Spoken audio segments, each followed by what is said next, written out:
everyone. Welcome to The Elephant in the Room, addressing the funding gap in the sex workers' rights movement by New Moon Network.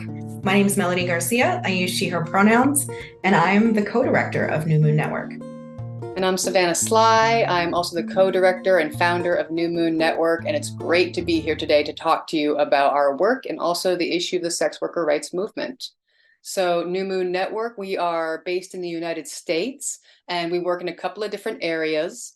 We are capacity builders. We try and support the work of people on the front lines of making change within the movement of sex workers' rights. We also do philanthropic advising for people who are looking to support that work. And then we ourselves are an intermediary fund. So we try and provide additional funding to support the good work that our colleagues are doing on the ground. And before we get into our discussion today, we would love to offer some definitions of some complex topics that we're going to be talking through today, just so that we're all on the same page. So first, I'd like to offer this definition of sex trade, a global economy ranging in formality and legality, encompassing a variety of sexual and erotic commercial transactions. So the whole economy is known as the sex trade. And then within the sex trade, we have people who are conducting sex work. Sex work is the exchange of sexual and erotic services such as escorting, stripping, performing in pornography, etc. And this is all done in exchange for money or something of value. And that differs from sex trafficking, which is the use of force, fraud, or coercion to compel another person to engage in a commercial sex act, or causes a minor to engage in a commercial sex act. And we want to be really clear that these two things are very separate. And what we're talking about today, broadly, is the movement for sex workers' rights, or the sex worker rights movement. This is a global and largely informal grassroots effort led by people in the sex trades to promote human rights and improved outcomes for sex workers and survivors of human trafficking. So sex work and sex trafficking are different things. People usually know that they're different when they experience them, but in advocating for sex workers' rights, we're trying to improve outcomes for everyone involved. Now, given those definitions, you watching at home might not understand how the issue of sex workers' rights is relevant to your work or your life. Well, we at New Moon feel that the issue of sex workers' rights is actually pretty central to many of the major social issues of our day. And to help illustrate that, we're going to use this simple tool that we've created just to look at a couple of different overlapping issues. So I guess we'll start. I'll ask you, Melody, in your opinion, how is the issue of LGBTQ identity or LGBTQ rights related to sex workers' rights?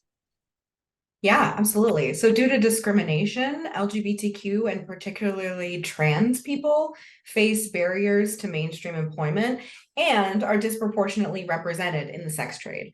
So when an LGBTQ person experiences an arrest in the industry, it becomes an additional barrier to mainstream employment.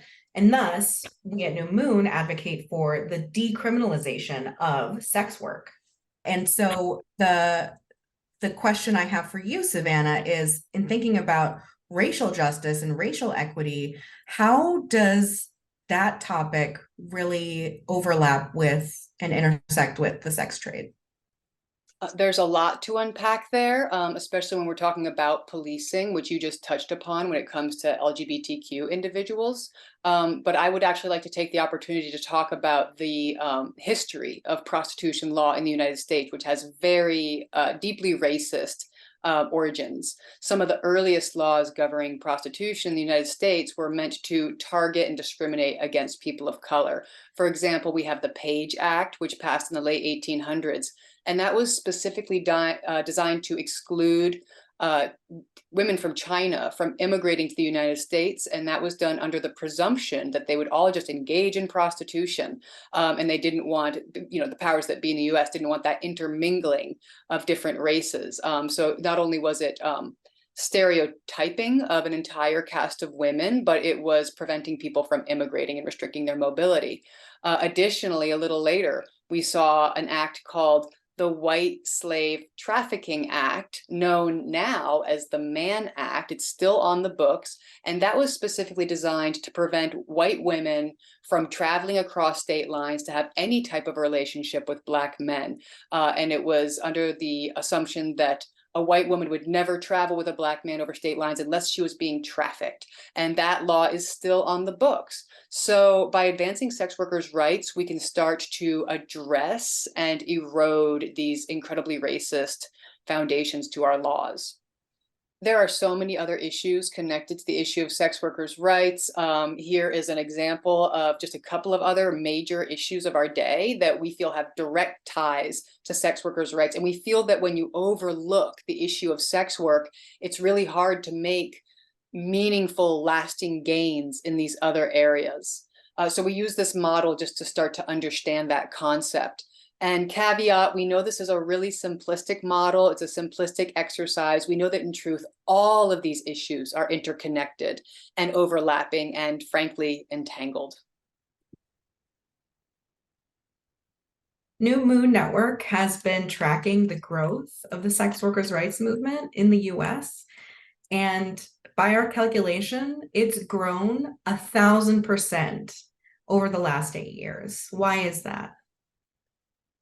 The movement for sex workers' rights is gaining momentum and visibility in the United States because sex workers are under increasing pressure.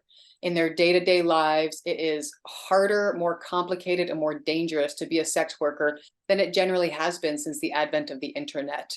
And this is happening because there are very good intentions to combat and end sex trafficking. But as we said earlier, sex trafficking and sex work are two different things. And when we legislate as if everything in the sex trade was sex trafficking, it has really bad outcomes for sex workers. So sex workers are mobilizing in response to rising censorship, discrimination, and policing that's all being conducted under the banner of ending sex trafficking.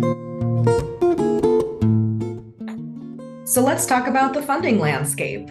We have this report from Human Rights Funding Network from 2019 that illustrates some of the top recorded donors who are giving to sex worker-led organizations or to organizations who are fighting for sex worker rights. Savannah, do you want to tell us about how that funding landscape has changed? Sure. So this is a 2019 report, and we put some of the other categories like women and girls, LGBTQIA plus, people with disability, because those are connected issues to sex workers' rights. But yeah, the fact that sex worker rights receives less than 1% globally, despite being so central to these issues, we think is deeply problematic. And talking about these top funders, again, 2019 data, sadly, 2 out of the 5 top funders, Foundation to Promote an Open Society, as well as the Open Society Policy Center, have stopped funding for sex workers' rights. That's also a different conversation that we'll dig into at a later time. But also another thing here to take note of is that Mama Cash, which is a global feminist funder, gives a significant amount of funding to Red Umbrella Fund, which is the top 3rd funder. So those are kind of dollars that are counted twice. And as far as Open Society no longer funding sex work projects, we're going to talk about that a little later. There is an effort underway to understand the impact of that funding vacuum. So despite sex worker rights being so central to all of our collective liberation, it's still a vastly underfunded movement. And why is that? It's the conflation between consensual sex work and sex trafficking really has donors confused about where to put their money for the best outcomes for both sex workers and for people experiencing exploitation. We want anti-trafficking work to be funded. It's about what kind of anti-trafficking work. It cannot be effective if it is anti-sex work. A lot of anti-trafficking groups are, in fact, legislative lobbying groups that are trying to eradicate the sex trade completely, which is why we're seeing this 1,000% increase in the sex worker rights movement. And just another note, why is it underfunded, the sex worker rights movement? There's the stigma of sex work. If we look at the early LGBTQ movement and drug reform movements, we're going to see that a lot of funders are uncomfortable being public about their giving. They don't want to be associated with it personally. And the sex worker rights movement absolutely suffers from the same kind of stigma. And then also on top of it all, this is a criminalized population. Funding a criminalized population, there can be a lot of barriers for funders to doing that. And that could be philosophical, or it could be logistical and institutional. This grassroots movement for sex workers' rights, sex workers face incredible discrimination in banking and access to institutional tools like fiscal sponsorship. So it can be literally hard or impossible to get those dollars where they need to go. And that's something that New Moon is working on a lot in our capacity building work in the United States. And that leads us to our 3 asks of you. So 1, support sex worker-led organizations. As we've said, this movement is largely grassroots and involves people who identify as sex workers, and they're doing the work. We ask that you join the Sex Work Donor Collaborative, especially if you're a grant maker in the space or are interested in funneling philanthropic dollars into the movement globally. And lastly, we ask that you do no harm. By doing no harm, we mean that do your research and make sure that the funding you're giving to anti-trafficking organizations is not leading to the deeper oppression of sex workers. If you're funding anti-trafficking work, please look at their policies surrounding sex workers' rights. Look for red flags. If an anti-trafficking group believes that all activity in the sex trade is sex trafficking, that's a big red flag that they might be supporting or promoting policies that are actually harming sex workers or undermining the advancement of their human rights. Thank you so much for your attention to this really important topic. We hope to see you at Unity Summit, and thank you so much to the Unity Summit for giving us this platform. We have our contact info here. Please feel free to reach out to us with any questions or if you're interested in learning more. Thank you so much. Thank you.